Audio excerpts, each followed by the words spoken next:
Hello, my name is Hunter Cutting, and I will be doing a Pecha Kucha presentation on the life and works of the famous graphic designer Michael Bierut. Bierut may be a lover of the Helvetica typeface, black and white, and following a simple grid, but his work has never been considered boring. Michael was born in 1957 in Cleveland, Ohio. From a young age, he's always loved fine art, drawing, and music, and even tried to find books on the topic at his local library. However, there were only 2 books on these topics. Despite this, he always knew that he would be a graphic designer. When Michael was 5 or 6 years old, he was stopped at a light with his dad, and his dad pointed to a forklift truck parked nearby. He said, "Isn't that neat?" He was looking at the logo and the way that the L seemed to lift up the A just like the trucks do. Bierut thought that this was the coolest thing he'd ever seen, and he wanted to create logos like this himself. And so Bierut went on to study graphic design at the University of Cincinnati's College of Design, Architecture, Art, and Planning, housed in this very interesting looking building on the right. In 1980, Bierut graduated summa cum laude. He interned for another AIGA medalist, Chris Pullman, and he worked for Vignelli Associates for 10 years. In those 10 years, he worked his way up to become vice president of graphic design. Later, he joined Pentagram in 1990 as a partner, and he is still there today. Vignelli Associates was a firm started by Massimo and Leila Vignelli. They created famous works such as the Knoll International poster, branding for American Airlines, the New York City subway map, and my personal favorite, the National Park Service Unigrid system. Bierut credits much of his success to his first few years at Vignelli. Here he learned how to be adaptable and how to change his strategy in order to cater to his client and audience.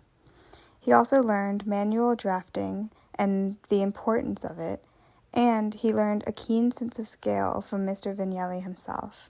He learned hard work and time are required for learning, as Vignelli assigned him more and more work and larger projects over time as he saw personal growth in Bierut. Bierut also learned a love of Helvetica from Vignelli, and they are both in the Helvetica movie seen on the left. Bierut's long list of clients at Pentagram have included the New York Times, the Robin Hood Foundation, MIT Media Lab, MasterCard, Princeton University, the Brooklyn Academy of Music, the New York Jets, Playwrights Horizons, and many more.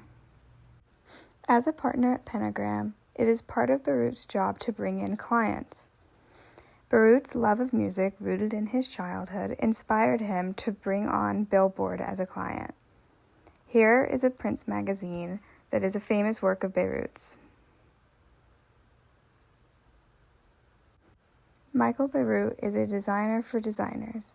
He has done work for Dwell, the architectural magazine, Philip Johnson's Glass House, the Yale Architects, and even an advertisement for the Architectural Ball in New York in 1999. Bierut and his team encountered an issue when designing a rebrand for Saks Fifth Avenue.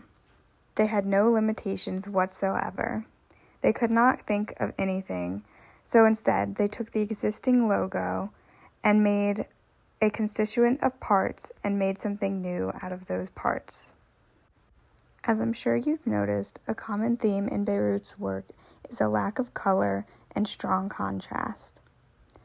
In an interview, when asked about this, Bierut said, "Sometimes when I solve things in black and white, it just seems done to me."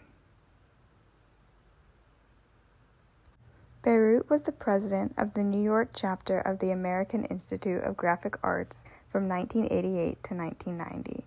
He also has the honor of being president emeritus of AIGA National. He serves on boards around the cities, and he's also a co-founder of Design Observer. He is also a co-editor of a 5-volume series on graphic design published by Allworth Press. And he is very involved at Yale University. There he is a senior critic in graphic design and a lecturer in the practice of design and management. Bierut has 4 published works, with his most popular being a monograph on his work. It is titled, How to Use Graphic Design to Sell Things, Explain Things, Make Things Look Better, Make People Laugh, Make People Cry, and, every once in a while, Change the World. It was published in 2015 by HarperCollins. And when interviewed about this book, he once said that creativity is overrated.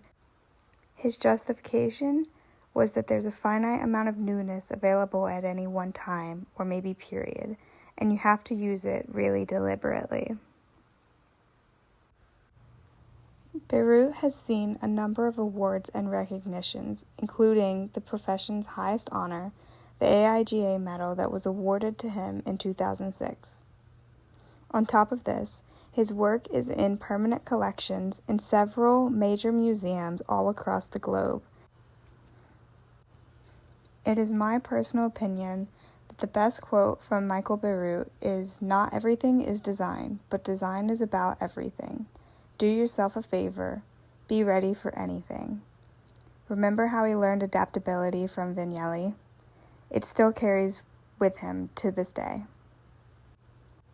What I hope you take away from Michael Bierut is a shared understanding of the power of design. Bierut understands that design is rooted in the real world, but he also believes that there is great power and influence in the profession as well, and he is a great example of that.